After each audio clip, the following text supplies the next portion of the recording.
Hi there, everybody. I'm Jeff Mayers from WizPolitics.com here with another virtual luncheon. Today we have the two minority leaders in the legislature, both Democrats, Senate Minority Leader Janet Bewley and Assembly Minority Leader Gordon Hintz. First, before we get to our guest today, I want to thank our sponsors for this event series. This is part of our Madison Club event series. Normally we would be at the Madison Club, but because of COVID, we have been doing them virtually, and hopefully sometime in the second half of the year, we can get back to doing some live in-person events. But in the meantime, I want to thank our sponsors.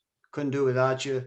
Hush Blackwell Strategies, American Family Insurance, Walmart, Excel Energy, AARP Wisconsin, and the Wisconsin Hospital Association.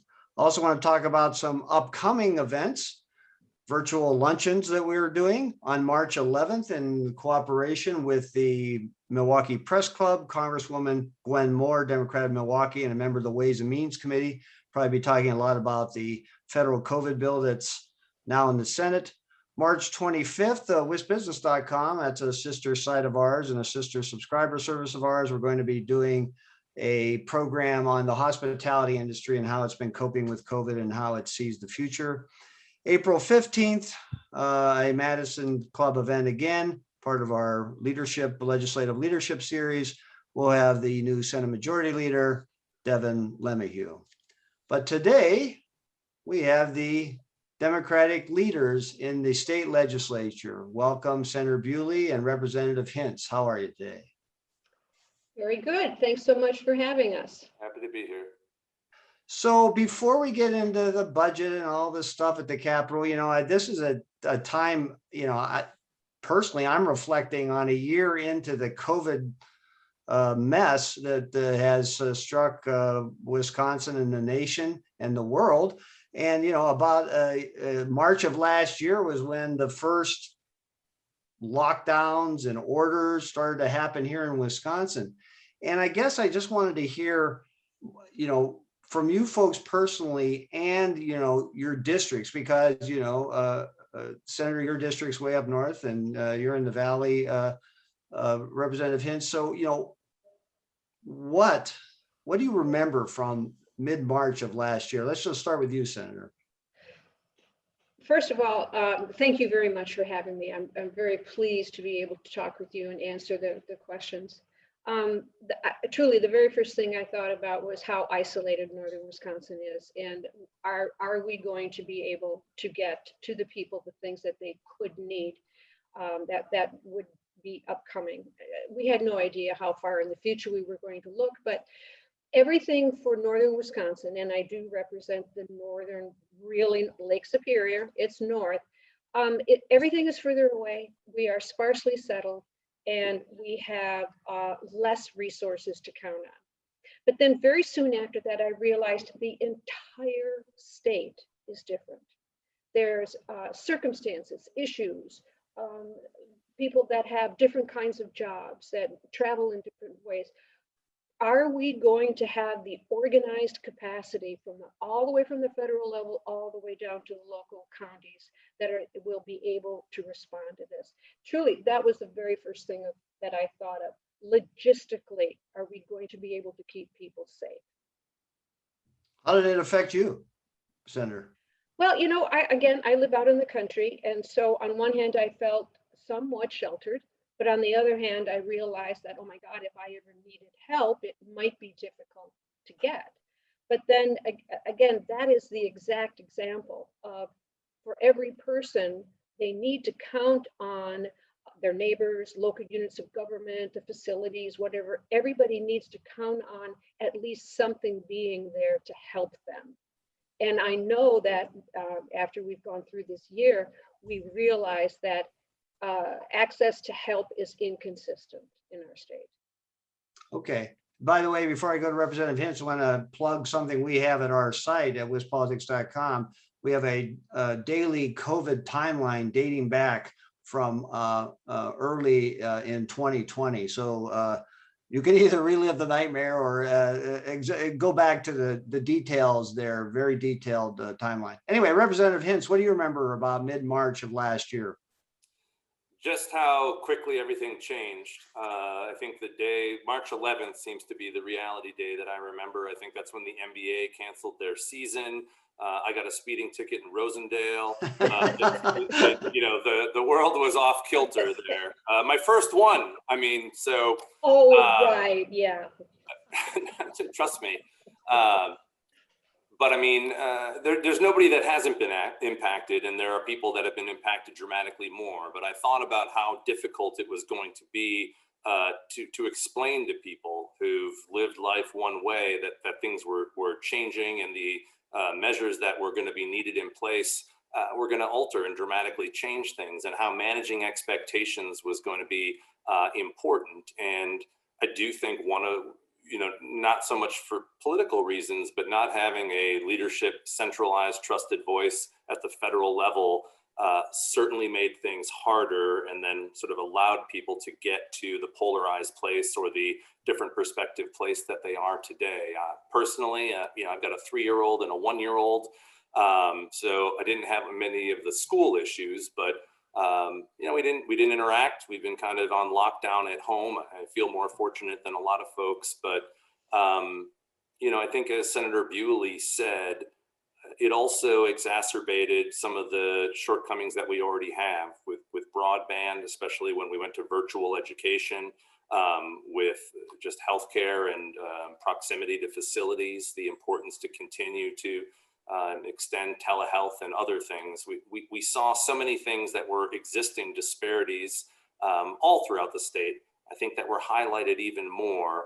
But it's, a lot of people did, I think, band together and recognize the importance and the endurance of trying to grind this out. And I think we're in a place now where, with the light at the end of the tunnel, I think there's hopefully some added resiliency, but everybody has been disrupted, and clearly our ability to do our job, which is very in-person, social in nature, has had consequences as well. But I think what I remember from a year ago mostly is sort of the uncertainty of what we knew about things, and the challenge of managing expectations and communicating to the public the seriousness of what's happening, and what we were going to ultimately need to do and why. Okay, I just want to stay with Representative Hintz here. So where do you think we are now? You said light at the end of the tunnel, but okay. But I mean, do you think we're in a much better place, and we have a better grip on managing this and future crises and the economy? And I mean, how are you feeling, and how are people in your district feeling about that? Well, I think we reflect a lot of the country. People have different views, largely based upon how they've been impacted. There's a lot of misinformation out there. You had a president who, at the time, really minimized the seriousness of it, was dismissive of it. Those things certainly exist among some of the population. But I think we can see that with the advent of the vaccines, people getting vaccinated, they can imagine a summer that is more normal. I don't think that we're going to have a switch where we're all sudden. I think some things will be changed forever. But the one thing that strikes me is that the economy is booming in 70% of the sectors that are out there. We've had a really disproportionate economic recession and impact due to COVID in hospitality, in gyms, in childcare, in restaurants and bars, but in other places, there's actually been an increase of economic activity.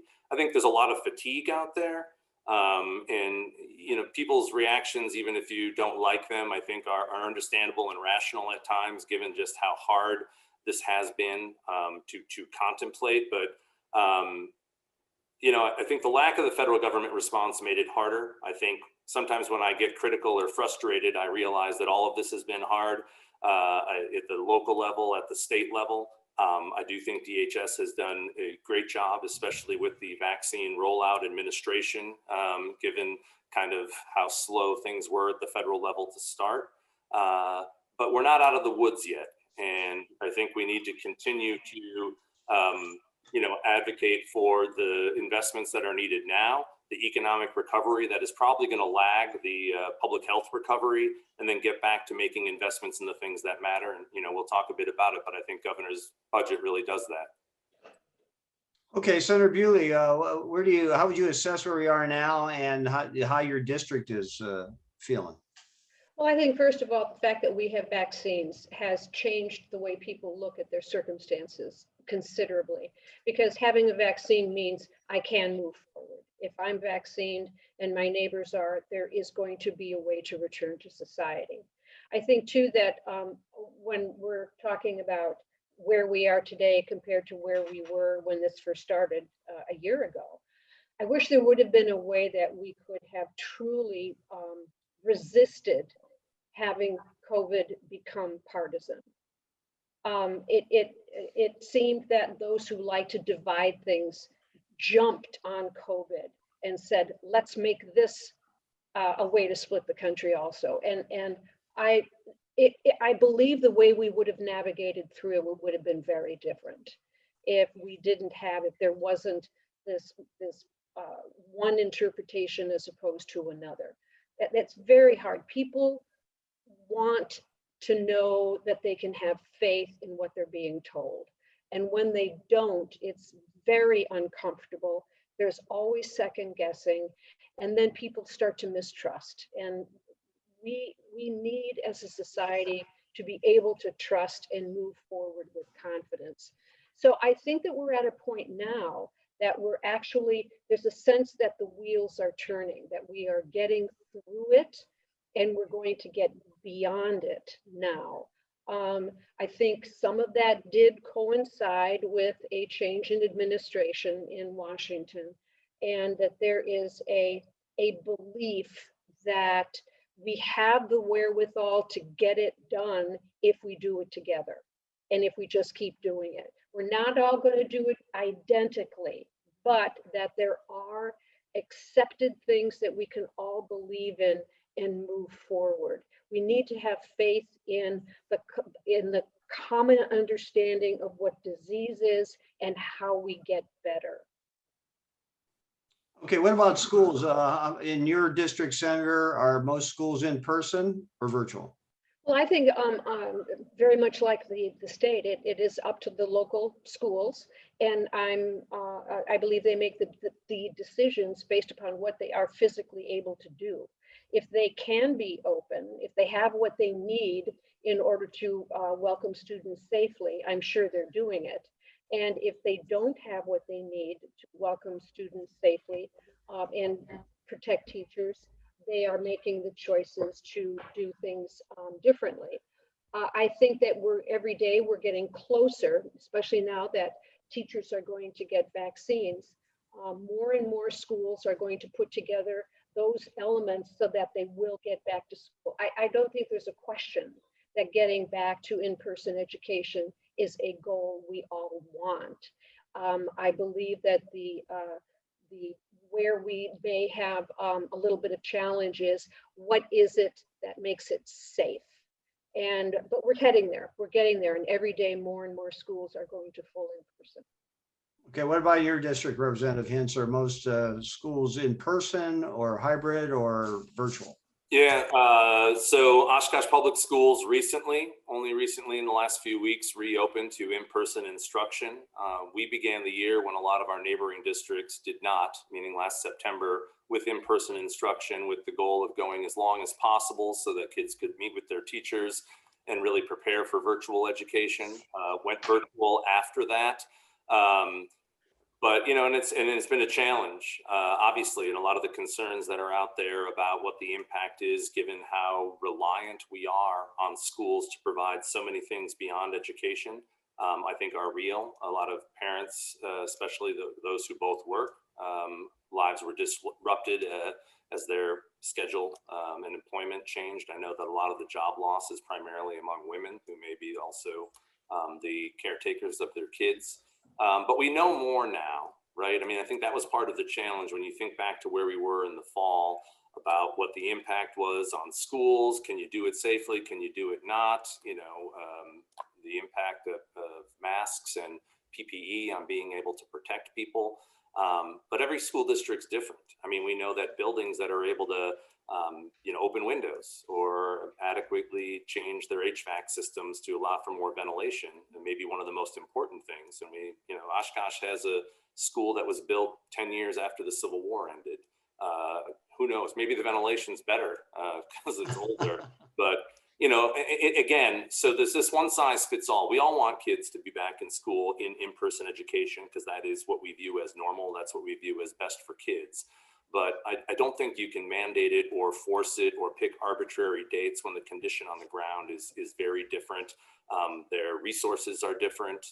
The density of their population, is different. And I think that those are the things that are often overlooked by people who just want it over or want this one size fits all. But I understand the frustration and the fatigue that a lot of parents have, and this has been incredibly difficult. But all of us want the same thing, and I'm hopeful that if people take it upon themselves to look out for others, continue to wear a mask and get vaccinated, we'll finish the year strong, but hopefully be set up for a pretty normal in-person education experience in September. All right, let's just stay with you, Representative Hintz. Kind of the news of the day in the political world, at least, is it's about elections. Sort of replaying some of the debate about what happened in the fall. So you have House Democrats passing a sweeping measure that's seen as a counter to what's going on in state houses, including Wisconsin's, from actions by Republicans or proposals by Republicans to change election law. And then you have here the in the legislature, the Joint Administrative Rules Committee controlled by Republicans, leaning on and pressuring the Elections Commission on certain issues. So I guess, what do you think of what the Administrative Rules Committee is doing? And then, with Governor Evers there, I don't think any of these things are going to change, but the Administrative Rules Committee could create havoc, I think, for the Elections Commission, correct? Yes, and I think the most disappointing thing is after this exhausting review, exercise, investigation, look, the verdict was that these claims by the president, the big lie, the things that led to the insurrection on January 6th, weren't true. I mean, by all accounts, in Wisconsin, our elections are well run. Our results are extremely accurate. The work done at the Elections Commission and by clerks around the state, even under challenging circumstances, were administered well. They were prepared for absentee voting. They were prepared for cybersecurity measures after the 2016 experience. If we're going to make things more secure, and if it's really about integrity, they probably could use some more resources. I think that 2020 will be looked back at as a year that we realize that election administration and public health are things that have been severely neglected. We've had recounts in 2011 and 2016 that verified the results on the ground. Nothing that the Republicans are bringing up was, illegal. But seems to be that the decision that's being made here is that President Trump is the leader of the Republican Party, that there's enough people that believe the big lie, and they're going to continue to perpetuate it by putting proposals out there that are aimed at changing this and making it harder for people to vote. What the House Democrats did yesterday in passing their bill was to address what it would take to make it easier to vote for all people around the country, to remove these barriers in a way that maintains access to our system for all people in a safe and accountable way. And it's a very big contrast with what I think there's been more than 230 bills I saw in state legislatures around the country that have been introduced in response to the big lie. Okay, so Senator Bewley, your Republican colleague, Senator Noss, leading the charge at the Joint Administrative Rules Committee. Do you have faith in the Elections Commission, and what do you think of what the Administrative Rules Committee is doing? Well, I think just to say, do you have faith in the Elections Commission? I mean, to me, government is one of those things that we should already have the confidence of the people. Of course, I have faith in the Elections Commission. We're supposed to, and I believe that it has demonstrated time and time and time again that there is no reason to doubt. I think it was interesting as you were posing the questions that you were giving to the minority leader, you ended by saying that this would create havoc. I believe that's the goal right now for the Republicans, because they know that these bills won't pass, that they'll get vetoed. Why are they doing this? It is a shiny object to deter people away from thinking about the serious things that we have right now. It's to try to continue to put forth this lie, this confusion that our election systems are corrupt. And worst of all, it is meant to intimidate people and to prevent people from having access to a fair vote. So I just believe they're wrong for doing it. They're not going to accomplish it. Let's get on with the really important business of the state and get to work, pass the things we need to do. Let's get to work on the budget, but we just can't be distracted by things that do not need to be done and are fixing a problem that doesn't exist. Okay, just follow up, Senator Bewley. I guess one of the themes, though, in terms of the Elections Commission is they're filling in the blanks. They're allowing too much leeway at the local clerk level. So most of the criticism is directed certainly at the Democratic clerks in Milwaukee and Dane counties. But should these things be ironclad, or should local clerks have wiggle room on some of these things? You know, I think that just to suggest that we would use the term wiggle room in an election is something that would make people uncomfortable. Okay, sorry about that, but I mean, That's all right. I guess flexibility then to use. Right. Well, I think that there are parameters that election workers have been doing, particularly those that are holding an office in their counties. They know what they are able to do, and they should be allowed to exercise their duties. And I do not think that we need to change the kinds of decision-making moments that they do. And we have no reason to believe that there's any malicious intent suddenly being inserted into the jobs that they do. As a matter of fact, I think that the clerks are some of the backbone of democracy. They are truly doing something. They're upholding a precious right that we have in our country, and they take their work very seriously. They take their work very seriously. And I think to continue to infer that in some way these dedicated people are doing something wrong, again, it's distracting, but it's also shameful. We have had, again, audit after audit, count after count. There's nothing there that says anything has been done incorrectly. We need to believe that the system is working, and we do not need to have the energy and the effort dedicated to try to convince people that there's something wrong. That's not the role of public service.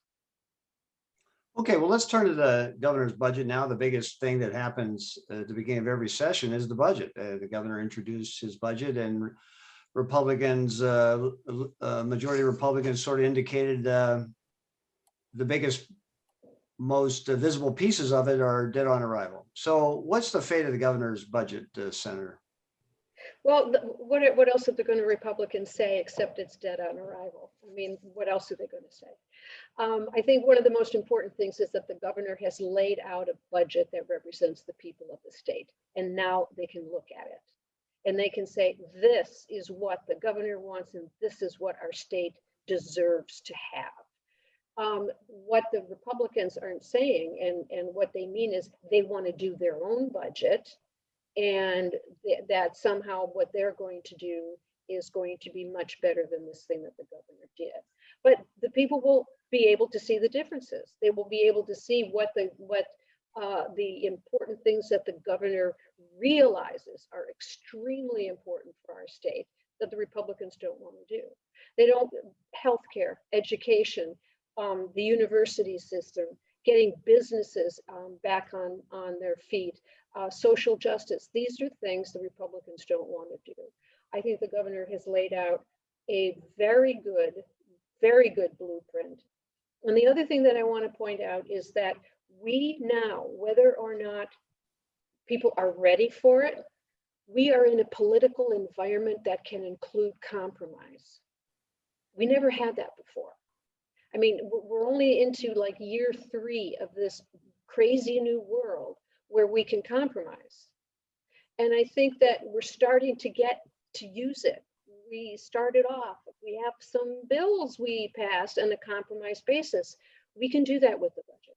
I think the governor has just laid out such a good blueprint that we are going to be able to work from it, I believe, because again, it's the people's budget. Okay, Representative Hintz, 2 years ago, just remind people, the last budget, Governor Evers signed the Republican version of the budget. He vetoed some things, but he signed the Republican version of the budget. So I guess there was some forced compromise there. Could this play out the same way this cycle, or what do you see happening? Well, I'm hopeful. Well, I should say, I believe, as Senator Bewley said, there's the opportunity for compromise just because that's how things should work. I'm not that encouraged that it seems to be, ever since Governor Evers was elected as a Democrat in 2018, before he's even sworn in, the position seems to be obstructionist, to not allow him to pass his initiatives. And that seems to be the approach taken heading into this session.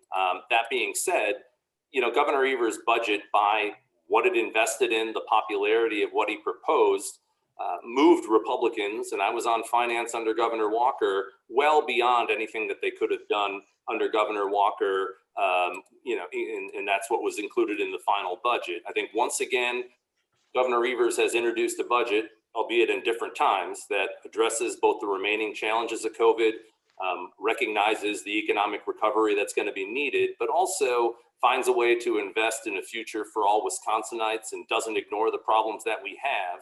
I'll quote Governor Evers because, in his budget address, he said, "You can disagree with me if you want, but don't punish the people we serve so you can settle a score no one but you is keeping."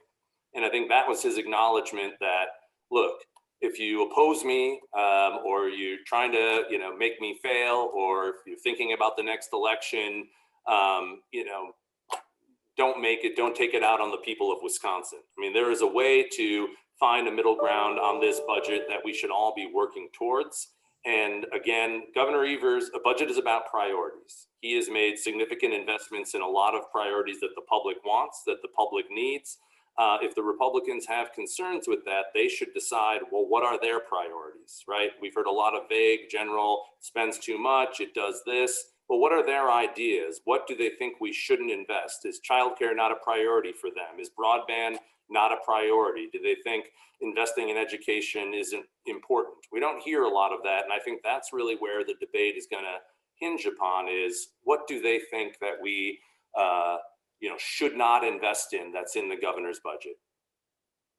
All right, well, let's go to some audience questions here. And then at the end, maybe I'll come back to some brilliant question that I haven't asked. But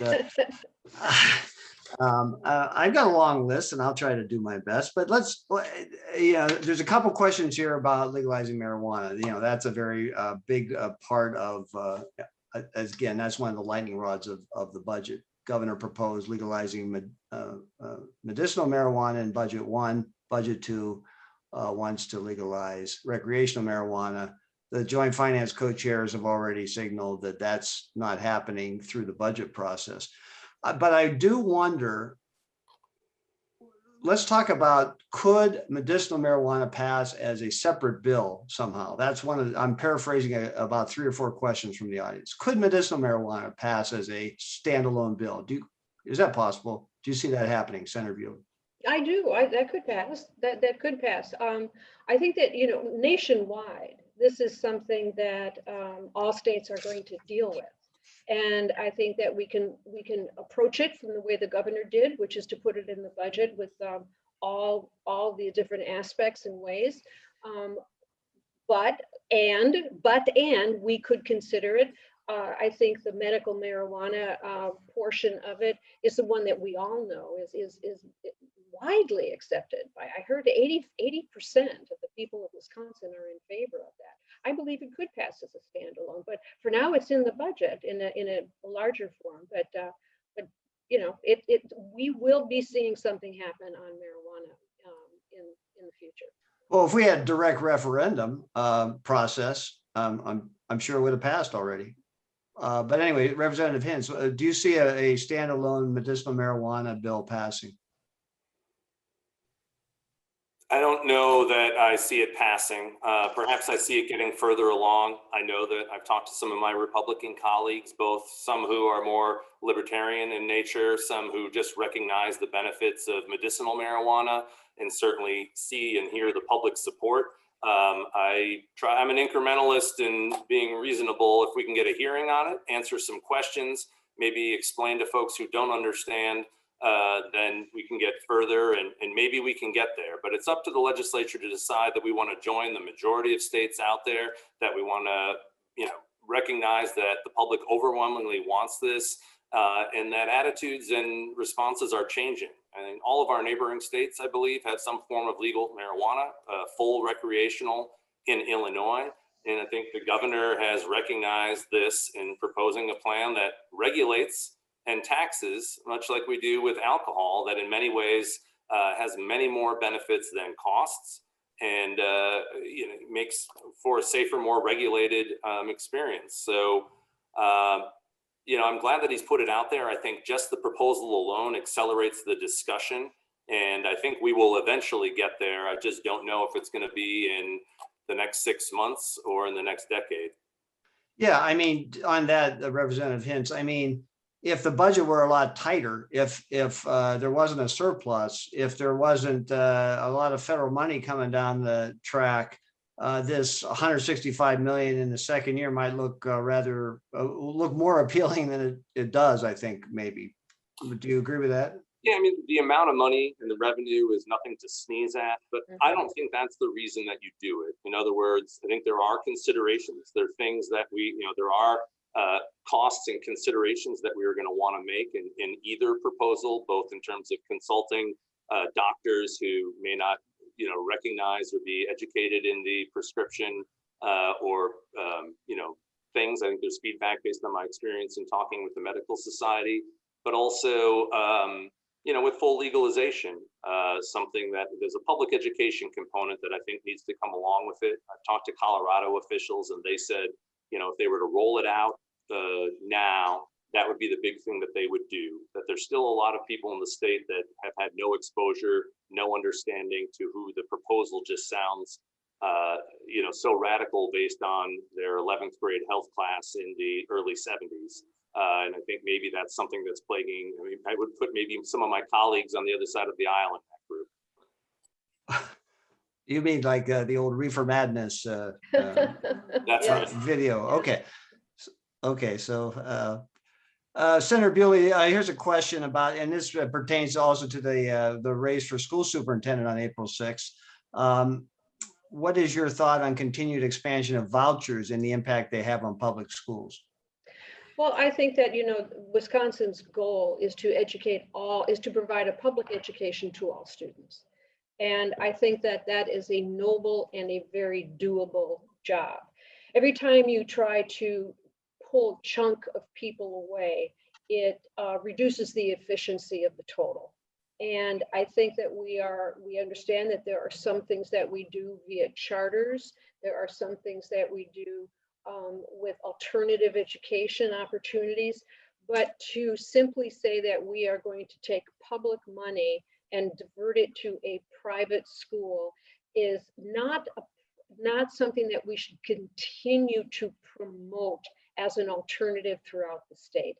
It began as a solution to a problem in Milwaukee. That was the goal. A solution to a problem. I wasn't there, so I can't say exactly if that was the right solution or if the problem was such that it could be fixed by vouchers, but it was never intended to be a policy that would go statewide. We don't need vouchers in other parts of the state as a solution to a problem. So I do not believe in the expansion of vouchers. I do not believe that it should be a component of the way that we use public dollars to educate our kids. By the way, have you endorsed in this DPI race yet? Senator Bewley? Yeah. Mhm. Okay, so you're for Underly, the Yes. I guess I call her in this respect, the anti-voucher candidate, anti-private voucher candidate. If you have to make it, one or the other, I guess, but There's more to I her like her for candidacy lots than, of reasons. yeah. But in this context of this discussion, okay, Representative Hintz, what about, I mean, we saw an expansion under total Republican rule at the State House. So, and Governor Evers wants to trim that back a little bit. What are your thoughts on continuing expansion of vouchers and their impact on public schools? Well, I think one of the biggest mistakes that the Republican legislature made under Governor Walker, and I was on finance at the time, when they initially expanded beyond Milwaukee and added Racine and even added the initial statewide, it was going to be state funded. In other words, state taxpayers were going to fund and hold harmless, although you could say that that money would be less money for public schools. When they didn't have the money to expand it, they put it on local property taxpayers. So now we have local property taxpayers paying, in many cases, to fund kids that were privately paying on their own. We haven't seen a study in a while, but initially, I believe it was DPI put out that the majority of new enrollees with the voucher expansion program were people who were already attending public school. So there was no new benefit. We were just now subsidizing private pay. The private schools in Oshkosh that are in the voucher program are great schools. I visit them, but that choice is available for parents who want to make those investments. Taxpayers certainly shouldn't be doing that. And by pitting them against public schools, and that's what you do when you're putting it on property taxes, we have to increase property taxes, and that money is money that otherwise could be going to public schools. And the fact that it increases and expands year after year until the cap is unlimited, I think is why Governor Evers is proposing a pause on the growth, because we've got a policy that is unsustainable where taxpayers are paying for two systems. I think there are a lot of questions still on accountability, although that has been improved a little bit. But this is not, you would never design an education system like this. And I'm afraid that ideology is still driving too much of the politics of this. And while it may sound appealing, we don't have the resources for this. And, in addition to taking property tax dollars away from public schools, remember, public schools are also responsible for paying for things like the transportation costs of these students. So if a private school district starts 3 weeks earlier, taxpayers are paying for that transportation, even though public school students aren't even in there. And those are the things that we hear from administrators throughout the state. And if we fall short on funding, this is one of the drains that we know that's out there. Okay, I'm going to stay with you, Representative Hintz. Here's a question. What can be done to finish the job and get the remaining personal property tax eliminated in Wisconsin? Yeah, well, if we were to design a tax system in the state, I don't think we would ever have included the personal property tax. And this is one of those challenges, especially when we look at what the impact on local government is, that there's a lot of support for repealing the personal property tax, but we would have to find a way to make revenue whole for local governments. We already know that we're over dependent on the property tax, and taking this income source away without providing stable revenue that will be there, in 2 years, in 4 years, in 6 years, when the state has broken its promises before, I think is something that needs to be answered. And remember, there were TIFs that were created in these communities, 5-10 years ago that relies on the revenue generated from those personal property taxes, some of them overdependent. So I think there needs to be a serious discussion of what the consequences are, especially when we don't allow for those sources for local revenue options. And, people that are promoting the personal property tax repeal probably want to get behind some of the governor's proposals for local option revenues. Okay, so what's your view on this, Senator Bewley, or what's your caucus been thinking about on getting rid of the personal property tax? And I guess what Representative Hintz also brings in the local tax option. Well, I think that, the personal property tax bill is pretty much the only itemized tax bill that a resident receives. I mean, we don't get a receipt for our state income tax and see where it goes. God forbid, because then people would want to pull it all apart and say, I'll pay for that, but not for that. I do believe if we go to having the personal property tax removed, we do have to figure out a way to make the communities whole so that they do not lose that revenue. Because in fact, when local units of government do not have a way to get revenue, when they're frozen, and the only thing they can do is go to referendum and increase their own property taxes, they are without the ability to get revenue. So, we need to look at new ways to get revenue. And I believe that, this deserves a very thorough and thoughtful look, because as soon as we say the word taxes, it's as if I don't want it. We have to cut them. And that's just the automatic kind of almost biological response, cut them. Well, we can't, we need revenue. That's how we pay for the services that the state provides. And it's a matter of making sure they're fair. I think that everyone would say, if I believed I was paying my fair share, I'd be okay. But if I believe that somehow somebody else is not paying their fair share, that's the hardest part of all. We have to be able to let people know that we're not letting others off, particularly the wealthy. That's really, really hard when hardworking people see all of the tax deductions that are only available to higher earners. I think that much like elections, people need to believe that taxation is fair. And when, again, with personal property on a property tax bill, they want to know what it's for. Take it away, make it whole. I'm not wedded to any one solution. I just want people to believe that what they are paying in taxes is fair, is reasonable, and they are getting a good return on what they provide to the government through taxes. Okay, here's a question. We can stay with you, Senator Bewley, on the minimum wage.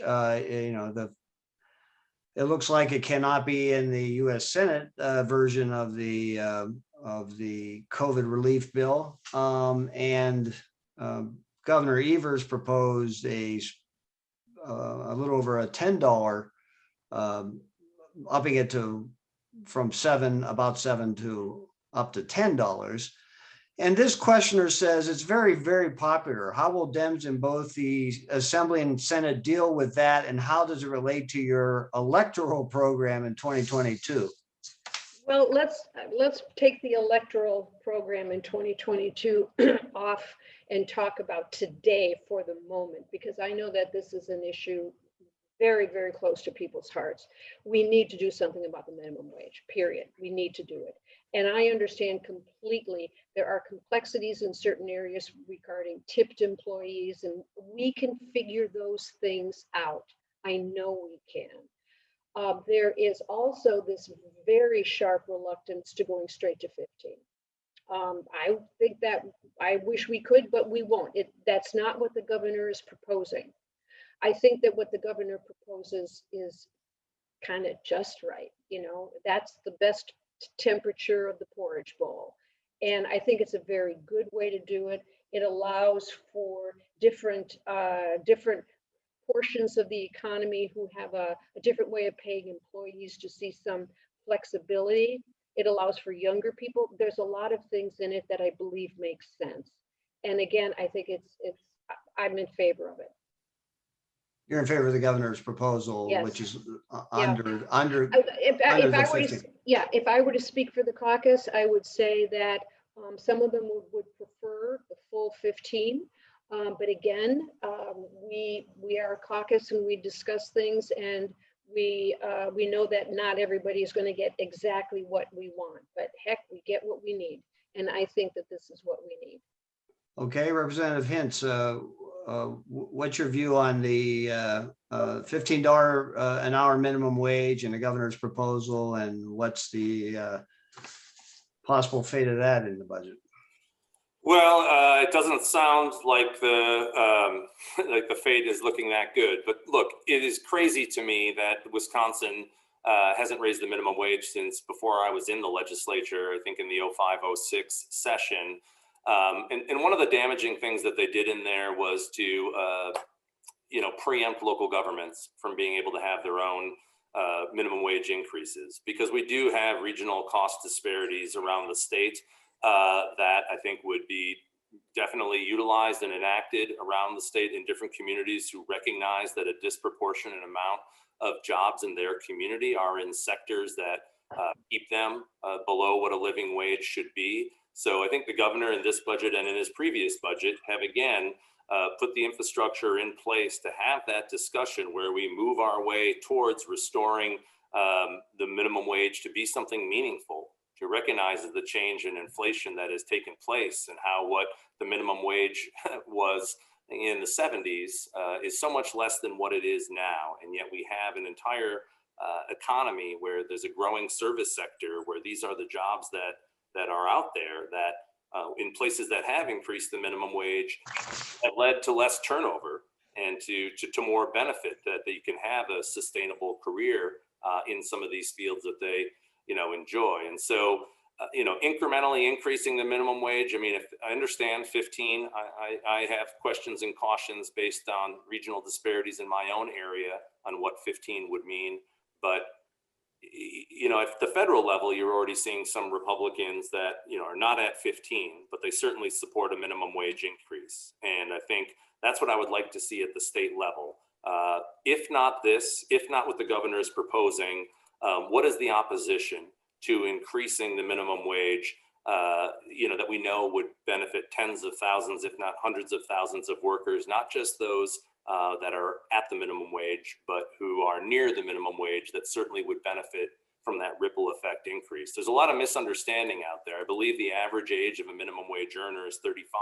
Mm-hmm. So that's something that, I think misses, that's not included in the opposition arguments that much. So hopefully this is the beginning of a conversation, and perhaps like marijuana, we can get some minimum wage increase and at least a discussion of removing that preemption.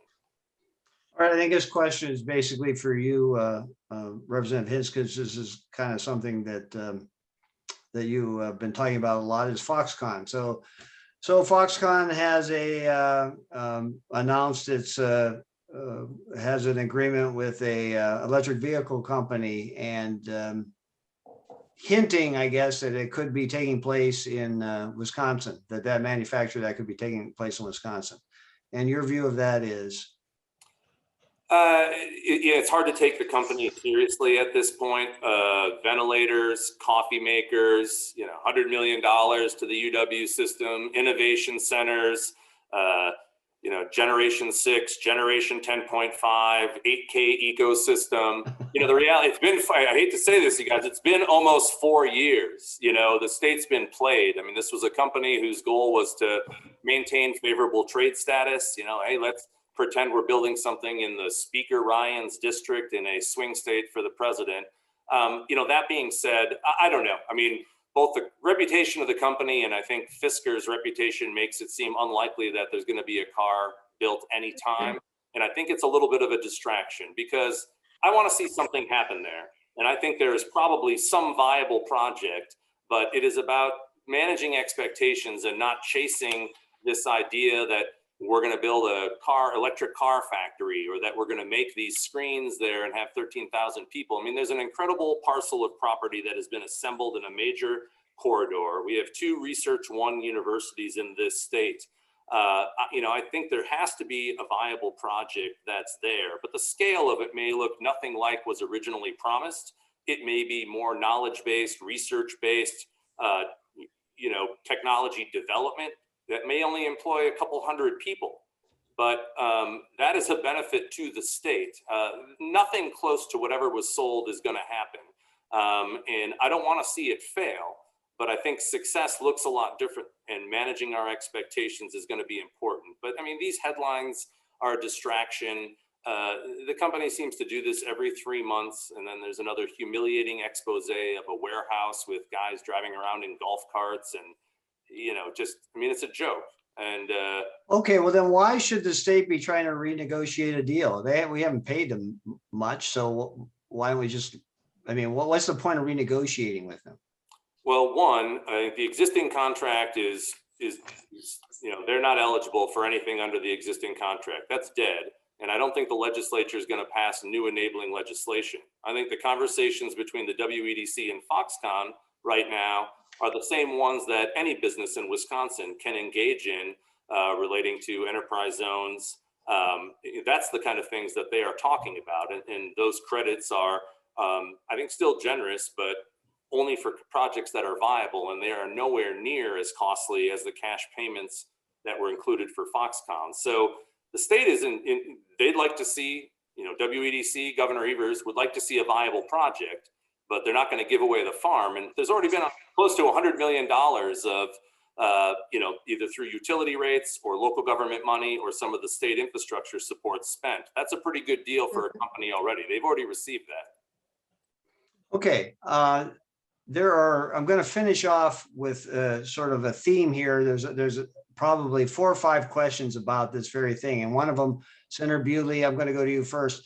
It was about, setting up an electoral program for 2022. Obviously, a lot of these questioners are frustrated at, the minority status of Democrats. Senator, the Republican majority increased in the Senate, decreased slightly in the Assembly. But a lot of the questions are, how are Democrats going to speak to rural Democrats? How are Democrats going to get back in the majority? What's the electoral agenda that's going to help Democrats win or start getting back on track in 2022? So, Senator Well, all Bewley. I can say is, all right, here's what I'd love to talk about. We have a great opportunity at this point. We have certain moments that are happening in history. One, of course, is redistricting. And then also we have the major cracks in the foundation of the Republican Party. The Democrats have the message that, if communicated with genuineness, will reach a lot of people. And we are going to put that message out without saying, okay, this is for you. We're going to say, you person who used to support Trump, this is why you should be a Democrat. Or you who think that you're Republican and rethinking it. No, we see a whole population throughout the state, particularly in the rural areas, as you mentioned, that are rethinking how they voted and why. And what is it that they really want to have out of the people who represent them? Because they've been given a lot of different versions of what representation is. And I think that a lot of people are ready to go back to, tell me what you believe, what are your values? Do you share are we kind of copacetic here? And then they'll vote for them. And then I truly believe that that is a moment for Democrats, because we do go to the heart of what people are saying and feeling. And we know that there is a lot of discontent. A lot of people are very unsure about whether or not they're even a Republican anymore. And we are going to let them know that we have a nice big tent. What do you think is it? Is it what issue is it? Is it economy, healthcare, education, some combination? What is it? Well, I believe, and I don't mean to be glib by saying that it's all of it, but it's the ability to have a government that you can believe in. It's the ability to know that I'm electing a person, that person is going to talk to me straight, that person is going to listen to me and represent me, and I'm not going to be surprised or have to make a vow to be in this group. I just want government. I just want to go back to where I vote for somebody who tells me what they think, and then they go and do it. Very simple. Okay, And sounds- that's what I'm hoping for. Okay, that sounds a lot like, you got to get the right candidate too, the candidate recruitment portion of it. Absolutely. Absolutely. And we are going to be working very hard on that. And there are, interesting, you would think that there are not people who would want to enter politics at this time, but that's not true. People are really saying, I want to do something, because they see all the versions of what have happened when people get elected and what they turn into. They turn into something else. And people all really want to say, no, I elected you to represent me. And you're not doing that. So I think that this is a great time, a very good time for Democrats. Okay, Representative Hintz, you're going to have the last word on, how does you can speak for your house or Democrats at large, win in rural Wisconsin and win back one of the houses?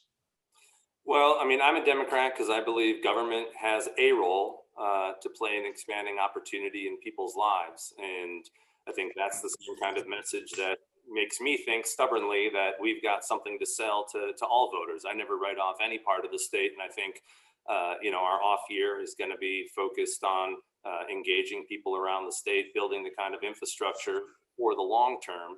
I think Senator Bewley hit it on the head, is that there's, trust in government, is at an all-time low. All government, all sides. I mean, part of the reason I think President Trump had appealed to voters is because he wanted to burn it all down, from people who didn't, hear that anything from both sides that was going to amount to anything, because they had been let down. They saw a system that was not built for them, that had left them behind. And, that brand out there still has some appeal. But I think President Biden recognizes that.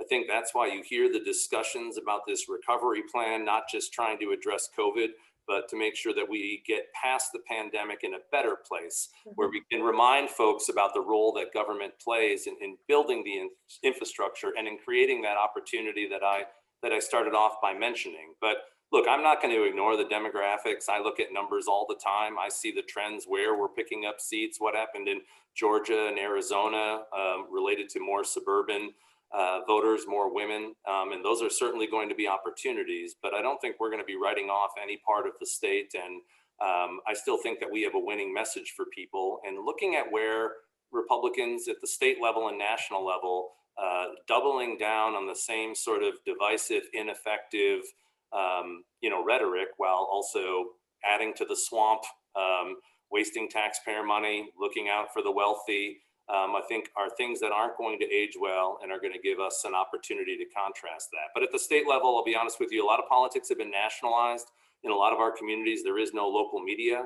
There's no coverage of state issues. And that's one of the big challenges is, that national politics is on TV, it's on the radio, and people can follow that. And sometimes that impacts their partisan brand, not as Wisconsin specific. So I think the governor getting out there, selling his budget around the state, reminding people about the programs that are there that impact people on the ground is an important part for us to kind of figure out. How does state government impact people, and how can we remind folks of the distinction, that Democrats have as a brand in Wisconsin that may be perhaps different than some of our coastal Democrats?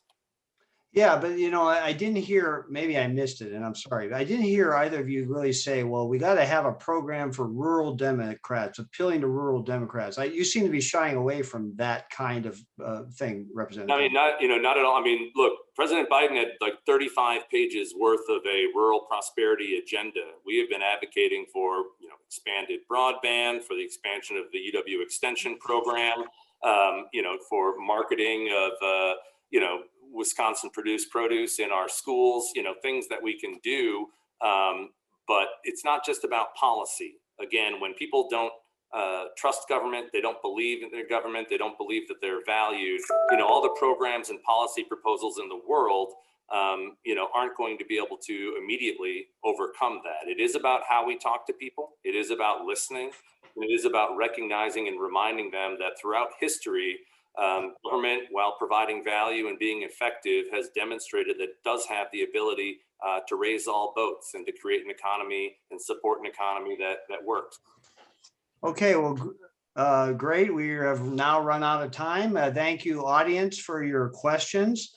I want to thank the two leaders, of course, Senator Bewley and Representative Hintz. Want to thank our sponsors for this Madison Club series.